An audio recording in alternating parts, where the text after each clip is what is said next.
What's up, you guys? James Strickland here. Welcome to week 72 on my road to 700 pounds on bench press.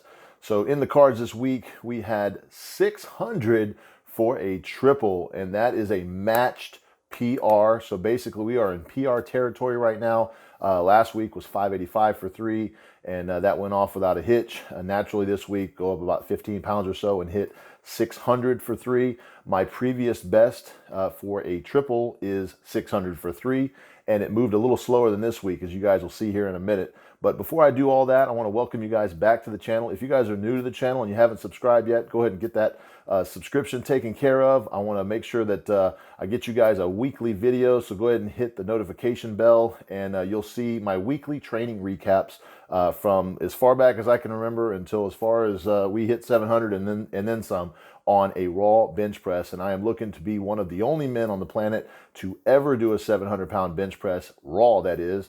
And so I'm going to show you guys my training each week, kind of talk to you guys about how I'm thinking, what I'm doing, how I'm feeling, leading up to a meet. We have a meet planned. If you guys are new, you won't know this yet, but we are doing a competition. My next competition is April 25th. It's going to be right outside Chicago in Lombard, and it's actually a benefit for autism. So if you guys want to back me up on that, I would really appreciate it. I will share a link down below where you guys can donate. All proceeds are going straight to the Autism Society of America. But let's go ahead and let's jump into the recap. It's going to be short and sweet this week. I actually have a little bit of a bonus afterwards I want to show you guys, but let me show you guys this recap first. So day one, my heavy bench day. I've got my heavy upper accessories as well. So I've got Justin Dubs here at Legacy Barbell in Spring, Texas. One of my last singles is 405. Really working on getting a good groove there and just exploding up. I really like it when 405 looks like that. We got 495 on the bar next. Let's see if we can make it look the same. Boom. I mean, I love when my warm-ups move like that. It doesn't necessarily mean just because they move like that the top set is going to be there and be perfect, but it definitely is a good sign. 565, I'm basically cutting it in between right now since we're not quite, we're not over 600 yet. Feels really good. Normally when I'm over 600 pounds, pretty happy with that. I actually will go 495 and then 585.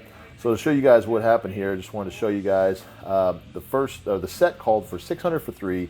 I was going to go in and go ahead and knock this set out, and you'll hear here in a second. I got 2 reps out of it, and then on the second rep, I was going to go for a third, and actually my spotter kind of helped me with the bar a little bit. He saw something that I didn't, and well, for one, he saw the camera fall over. 2, he saw that the bar was actually going to come down during the third rep and actually hit the pin and throw me off.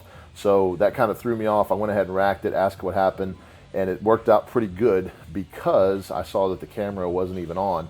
So what do they say? No video, it didn't happen. So what we did here, rested about 5.5 minutes, and gonna go ahead and take this again, set up the camera a little bit different and where it won't fall over, and just shooting here, obviously for 3 reps. And so let's go ahead and see what this feels like. If you notice how I set up here, I want to show my whole setup. It shows how I put my scapula down, retract my scapula, really set my shoulders in. And actually during the bench press, I'm pushing back and up and not necessarily down into the pad. That gives me a real stable base to push from, and I set up like that on every single rep, no matter if it's light or if it's heavy. So here, my third rep here, and got a little bit of sticking point there. Told my spotter, don't touch it. But that is the fastest that I've ever moved 600 pounds. And this far out from a meet, that is a really good sign. Could not be happier. Moving on, I'm moving to some speed bench here. This is 510 for 3 sets of 3. The reason for this is to get a little extra volume, and we are going to be, you'll see here in a minute, backing off of some of the weighted dips, triceps, and things like that. So I'm definitely wanting to replace it with something that'll give me equal benefit without really setting me back, and I'll explain that here in a second.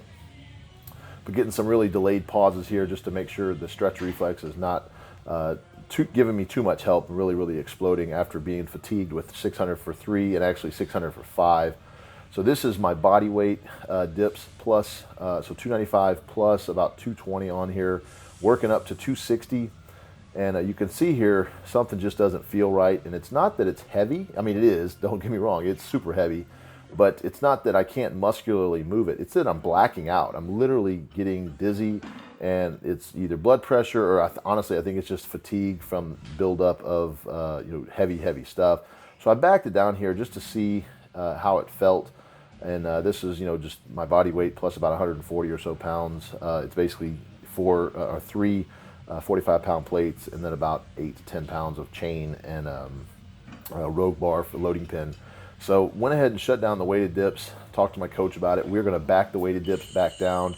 It's gotten to the point now where we've reached the point of diminishing returns. And basically what that means is you're having to go so freaking heavy on something that the benefit is not there anymore. It's not actually helping you get any stronger. Your body does not just adapt as easily as that. So just because you can handle more weight doesn't mean you're stronger if you're getting hurt along the way. So we are going to take weighted dips out of the equation here. Something I really like to do, but once again, if it's going to if it's going to go backwards at some point, it's not really helping me. Showed you guys my flies there, same flies as last week, set 170 in each hand for 3 sets of 15. Moving on, I've basically substituted this week some seal rows on a flat bench just to get a little different stimulus on the back instead of the 150-pound dumbbells in each hand. May go back to that next week. We're just kind of playing around, just getting a little different stimulus. So the last set here called for as heavy as possible for tricep pushdowns. Well, it's really hard for me to get as super heavy as possible with double hand, because most gyms don't have enough weight for me to do with cables, even on the lat pull down machines. So I decided to go underhand, one-handed tricep rope basically here. And this is about 80 pounds per side, just kind of pre-fatiguing the triceps a little bit, even though obviously they are fatigued from the bench and the dips and things like that. And then go ahead and do my one-handed, and then this is double both hands with 150 pounds, really getting a good squeeze at the bottom. You guys will see me do this quite a bit, especially when the weight is really easy. Obviously, I'm just throwing it around here. But if I get a nice little stretch at the bottom, it really fatigues those triceps, and then I can really kick back and coast into the end and really get those triceps taken care of. But I'm going to hit them later in the week anyways. So that is the end of day 1. Day 2 here is actually done about 4 days later. And actually done on Friday, I'm sorry, so 4 days. Showing you guys my rear delt flies here. Little different angles so you guys can see kind of where I'm getting in the range of motion.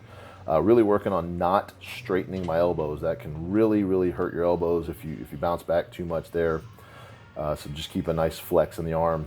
So I've got some close grip. My mind just went blank, sorry. Some decline bench press here, just to save the shoulders, get a little extra volume in bench, and try to get the triceps a little bit more fatigued with this particular exercise. That was 465 there for a set of 8, and that felt pretty easy. Here we go with the fully extended dumbbell pullovers. This is a great recovery exercise. Really stretch out the bottom of those pecs, kind of get those shoulders loosened up. A few sets of 15 here, and this is abbreviated just for the sake of time. And showing you my front raises, side raises, rear delt or bent over rear delt flies. Each set in this superset is 10 reps, so 3 sets total with these 25-pound dumbbells. This is a really good shoulder prehab, rehab, and strength exercise. No need to go super heavy on these. I know a lot of guys will like to throw around like 50, 60 pounds on these. Unless you're keeping really good form, you are way too heavy. So finishing out here with my side raises. I realized this gentleman here it was in an urgent situation to get to his bicep curls, and so I went ahead and just paused my set here just so he could take care of his business. I'll be back to the regularly scheduled superset here in just a second. Finish it out here with the bent over rear delt flies. This is a little bit of a finisher also to the rear or the front facing pec deck rear delt flies that I did a while ago. So here we go with some dumbbell rows, on chest supported rows on incline. Heaviest they have here is 125, so really just getting good range of motion here, really squeezing that back. Pretty fatigued from earlier in the week anyways. So this is the full stack 250 here with kind of a moderate grip lat pull down. I find that these actually activate the lats just a little bit more than a super wide grip, but I do wide grip, I do closer grip, I do underhand neutral grip just to change it up sometimes. But really the focus is feeling it in the back, feeling that stretch, and really feeling those muscles get fatigued. Last set here of the day is my superset. I like to call it. It's not necessarily a superset, but it's definitely 12 sets of 10 with 245 pounds. It's a full stack there, 200 pounds plus a 45-pound plate tacked on for fun. Showing you guys just a couple sets here. We're not going to go through all of them, but definitely feeling in the triceps. This is a little bit harder than my other weeks. Couple reasons. One is I added a couple sets of bench press in at the beginning of the week, and that definitely will, your fatigue is going to build up. It's just like a glass of water. It's you fill it up, and you have so much energy to deal with during the week, and you empty it out during your sets. Well, yeah, at some point you have to refill that glass. And so by the end of the week, when it comes to my workouts, even though I have been getting a lot of food, recovery, keeping things stress-free as much as possible, you only have so much energy to give out. And that particular workout on day 2 is about a 3.5 hour, 4 hour workout because of the number of sets, the rest that I take between sets, and definitely focusing on getting the reps done and not just getting through the workout as fast as possible. My goal for every workout that I'm doing right now is 100% strength goal oriented. So I do take a lot of rest between sets. I do not calculate my rest time too much more than maybe minimum. I'm going to take at least 2 minutes between sets, depending on what's going on. But my thing is I want to go into the next set without obviously being cold, but I want to have as much rest as possible between sets. So if you guys ever see me in the gym and you're wondering why I'm just kind of hanging out and sitting around, that's exactly what I'm doing. I'm making sure that I feel not recovered, but I definitely feel like the lactic acid is kind of worn off just a little bit from the last set so that I can continue on with the next set as if it was the first set. But by the end of day 2, it takes every single ounce of energy to finish some of those tricep push downs because it's 245 pounds.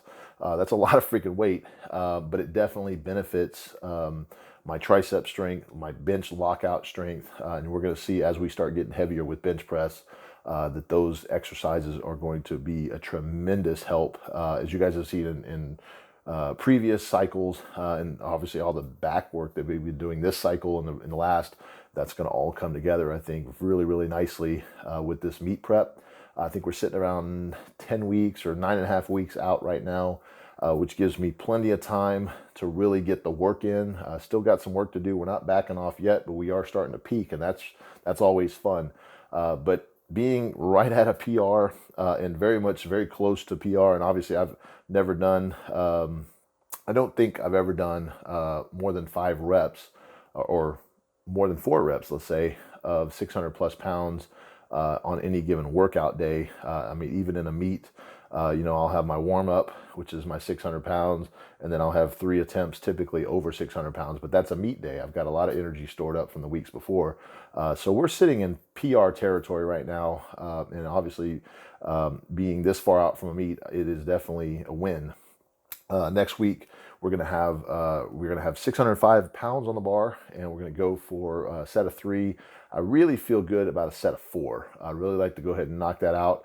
But once again, we're gonna stay safe. I'm gonna stay smart. And if after 3 reps something feels off, then 3 reps it is. even after 2 reps. We're going to definitely go everything off of feel.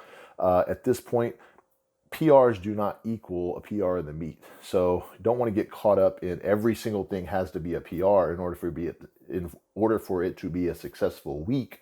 But it definitely helps the mental strategy and mental preparation.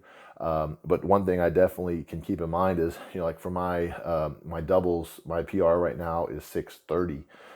And so it's probably going to be a couple weeks before we get into that kind of territory. And at least I kind of hope it will be, because I'm not trying to accelerate the weight too fast, but I definitely want time in the singles a little bit more than previous cycles. Normally we'll hit 3 to 4 singles in a training cycle, and that's normally the last 3 or 4 weeks before a meet. And the one thing I've noticed kind of studying my own training last few cycles, where we kind of maybe fell a little bit short or something happened in the last couple of days where we couldn't recover in time, is that I didn't have enough time to do singles and get used to the heavier weight before a meet. So this time around, we have got like 3 extra weeks to work with here on top. And actually it's about 4 weeks that we have to work with. And so that gives us time for deloads and a few extra weeks to ramp the weight up strategically, so that we have time to recover and time to prepare for the next day versus it being kind of rushed towards the end. And that's a live and learn type of thing. But I urge you to do that in your own training. Is you study, you take notes, you make a mental note of what's going on in your training and what things work and what things don't work. And that can change over time. Just because it worked one cycle doesn't mean it's going to work the next cycle. But that's the name of the game. So I told you guys that I had something special to show you. A lot of you guys obviously follow me and you know about what I'm doing. The animal cage, we've basically rescheduled the date, or not the animal cage date, but what I'm doing in the cage to work in so that I could be in the cage with Thomas Davis and Julius Maddox, 2 of my coaching partners. We all have the same coach, Josh Bryant, and we're all friends. We've all known each other for quite a while. We are huge supporters of each other, and we're all chasing the 700-pound bench, and one of us has the all-time world record. That'd be Julius Maddox. Thomas Davis, if you guys are not following him, definitely go check him out. I don't know if he has a YouTube, but I know he's got his Instagram, and he just smashed 680 for a single. I believe it was today. Today's Monday, February 16th. And go ahead and check him out. So he's going to be in the cage looking to go for 700 as part of his training, as that's kind of his strategy before he hits a meet. He wants to hit it in training. My training strategy is to do whatever is on the bill for that training day, working up to 700 plus in the meet about a month or so later, about a month and a half later. And Julius Maddox, I think he's just going to go for something big. But we are going to be doing just bench. So we'll entertain you guys that way in the cage, but still doing my squat and deadlift training. Not super, super heavy, which is kind of hard to say because I'm hitting PRs, but I'm definitely feeling recovered and I'm not feeling like I'm training full power right now. So the way that I'm training my legs is I'm not going a lot of volume. I'm going just enough to do the goals that I want to achieve here in the next few weeks. And if anything goes, it feels off, it's not important. I'm not even worried about it. But the goal would be by the time the animal cage rolls around, maybe at one of the gym events that goes on around Columbus area. There's several different events, and I'll probably pick one to do my squat and deadlift day. And then they have like the animal cage, obviously. But I'd like to go ahead and do like an 800-pound deadlift for reps, and then a 700-pound squat for reps if I can squeeze that in somewhere without it taking too much out of me. Just to prove to myself that I can do it and I can train for something else. It definitely keeps my mind off of just bench. Part of my strategy is to be strong in bench is to have a strong overall strength, and that's legs included. It does benefit me quite a bit. Core and leg strength do help my leg drive and my bench. Now, is it necessary to train squat and deadlift in order to have a big bench? I don't think so. But for me, it keeps me sane. I don't want to just train 2 days a week with bench and sit around the other times. And I definitely don't want to train necessarily 3 days a week upper body because I don't recover enough with the 8-day split that I'm doing now. Just something I found out for myself. For a lot of you guys that are beginning or not doing quite as much weight that I am doing on a weekly basis, I definitely recommend doing 2 to 3 times a week. Bench is probably fine for you guys. You got to find out what works for you. For me, I'm at the level to where I do not want to bench, close to 600 pounds multiple times a week. It's just taking way too much out of me, and to recover, I find that if I bench it once every 8 days, at this point, it feels really, really good, and I don't lose any strength doing that. I'm able to get a lot of recovery, and so that's what I'm going to keep doing. But back to the surprise. So I went in on Wednesday. So this was 2 days after bench day last week, and I did a deadlift day. So I'm switching off every week, alternating heavy squat. And last, it was 675 and then 705 for a squat last week, or the week before, I believe it was. And then we kind of took a pseudo deload, which is basically just taking a few days off and not really working out. Normally my deloads I'm working out during them, but this particular training split had me basically sitting at home for about 7 days. So that became the deload.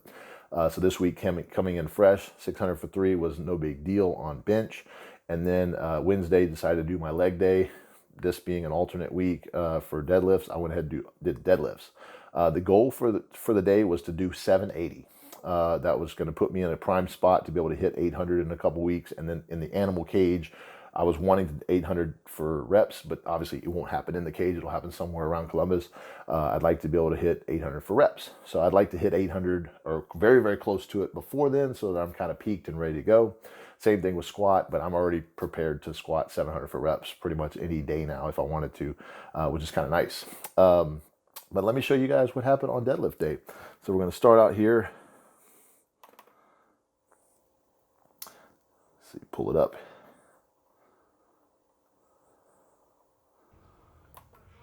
All right, so I'm showing you guys the last couple warm-ups. This is actually 615 double overhand, and I got it about an inch from lockout and didn't quite pull it up. That would have been a personal record for me. 605 double overhand is my current record, and that was actually done 2 years ago, I believe, in the cage, after the cage. It was after Julius Maddox and I.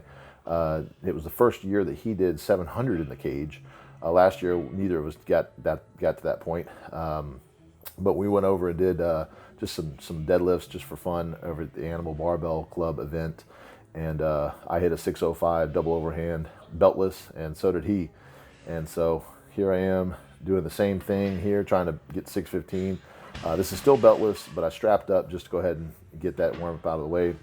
Here is 785. That was the single that I wanted. Went ahead and just took some breathing in there just to get a brace, come down for a little negative, and just nailed the second one. And that right there was a PR, not only in the gym, not only in a meet, because obviously, my meet PR is my gym PR at this point, 783.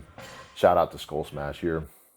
But went ahead and took a double. So now my PR in the gym for deadlift is 785 for 2 and 785 for 1. Kind of funny, but that's kind of nice to know where I'm at with that. Obviously with straps, not a big deal. Straps don't bother me. Right now I'm training with straps because I don't want grip to be a limiting factor, but I also don't want to have one more thing to worry about. I am more or less worried about bench right now. That's all I care about, but I'm keeping myself busy by just kind of playing around, if you will, in a safe way with deadlifts and squats, just to have something to do on a third day a week, because like I said, I don't want to just sit at home and do nothing. But fun week. Set some PRs in the gym, having fun, feeling great. Life is good. That's one thing that I urge everybody to do is to have a balanced life, and take care of your stresses and as much as possible, because it won't affect the gym. I don't know about you, but I know if I go into the gym and I got a bunch of stuff on my mind, yes, it's nice to be able to have that out, but it still affects my stress levels, definitely affect my energy level. So when I get to the gym, the stress that I had before actually bogs me down and tears me up. And so even if I'm good to go and I feel great, mentally I'm drained. And I like to not be that way when I go to the gym. So just a little tidbit there, but I normally do a question and answer session, or I do some sort of my favorite-ish section where I tell you guys about what something's about my favorite. Didn't have many questions submitted this week, and I honestly just didn't have a lot of time to organize my thoughts and really get things together. I like to answer those pretty concise. So I'm going to go ahead and do one of my favorite segments here. And this week is going to be one of my favorite things to do, like my hobbies. So I'm going to pick one of them because I have a lot, and I'll probably share those with you guys in the weeks moving forward. But one thing that you guys probably don't know about me is that I am an avid woodworker. I like to work with wood. So I go out to the garage quite a bit. I have a workshop with a lot of different tools. And actually just recently got my 13-year-old in the garage with me. He's in junior high and doing wood shop, and has built a couple things, and that's pretty cool to see him kind of taking an interest. But I've built a lot of things, chests, furniture. I've built like a dresser, and I take a lot of pride in my work, and I'm really detailed with it. So I really take my time doing things like that, and sometimes it can take me several weeks to build something, but it's something that I really think is of value, and I use a really good wood and really good joints in different finishes and sanding, and just making wood that will last a long time, or furniture that will last a long time. And that's just something that I've been interested in ever since I was a kid, as long as I can remember. I remember my grandfather grew up in the Fort Worth area, and he had a wood shop out in his garage, and actually was an avid welder, worked in the railroad and things like that. So he had a lot of cool tools, and I expressed an interest back then, and every summer that I would go up there and hang out with him and the family, I would go out to the garage, and we'd work on something, and finish some sort of project. And a lot of that I took back with me home. Started kind of doing my own thing growing up with my garage, and working with wood, and just kind of making cool things. And still a lot of stuff to learn. I don't think you ever perfect that technique, but just like with anything, it's something I enjoy, so I continue to do it. But that's something that keeps me busy when I have time. It is a big task sometimes to build some of that stuff. So I normally do that like on the off season when I have time to really focus on it. But just something I want to share with you guys that may be of interest. I don't know if you guys do anything like that, but I'd be more than happy to share pictures of what I've done. I've actually got a lot of that on Instagram. So if you guys aren't following me over there, that'd be a reason to. Over their Instagram, I'm at SwimHack, and you can see if you go back probably last few years, just scroll through my feed, you'll see some things that I've made, different things that I've made with my son. My daughter's kind of getting into that too, so we may end up kind of building something on that front, but definitely check that out. But I think that's going to be it for this week. I'm actually getting ready. Tomorrow morning, I'm going to be hitting the 605 for a triple. So got to be getting to bed here pretty soon and wrapping this up. But I wanted to get this video out to you guys. I know you guys are anxious, and I really appreciate you guys tuning in every week and following me on my journey. I know it's not a quick and dirty journey. I know some of you guys have commented, and I know it's a little bit slick comment where you want to take a jab, and that's okay. But my message to you guys about the length of time that it takes to get to your goal, if it takes 72 weeks or if it takes 172 weeks, you freaking just keep doing it, and you do what you enjoy, and you don't care what other people think. Because I don't know anybody that's achieved something that's worthwhile that happened overnight. If it did, it wasn't worth anything in the first place. So if you have haters that are hating on you, then definitely take light of that and don't worry about it, because you're doing something special. You're doing something that you want to do and that you enjoy, and that's all that really freaking matters. So screw the other people that want to hate. But I really appreciate you guys tuning in. Once again, if you have not subscribed already, I would appreciate you subscribing. I really appreciate each and every one of you guys. We are over 11,000, which in the scheme of things, man, that is a huge jump from where I was just a couple years ago. I remember when I was at 300 subscribers, and some of you guys remember that because you guys were like 301 and 302 to subscribe to this channel. But hit that notification bell. You guys will get a video probably once every 8 to 9 days, because my eight-day split pushes me off one day every single week until we kind of reset for the deloads. But stay tuned. It's getting heavy. As long as we stay healthy and injury-free, we're going to keep moving the weight up just a notch, and then we're going to have a good animal cage, and then it's going to be home stretch for the meet in April. But once again, I got the link down below if you guys want to help support the Autism Society of America. The bench press meet that I'm doing is a benefit for autism. And, you know, I really, really want to put some good numbers up and do something good, not just bench, but do something for a good cause as well. So really, really excited about this meet. But I'm going to wrap this up for week 72. If you guys subscribe, I appreciate it. Definitely like this video, share it with your friends, and I will see you guys next week for week 73. See you.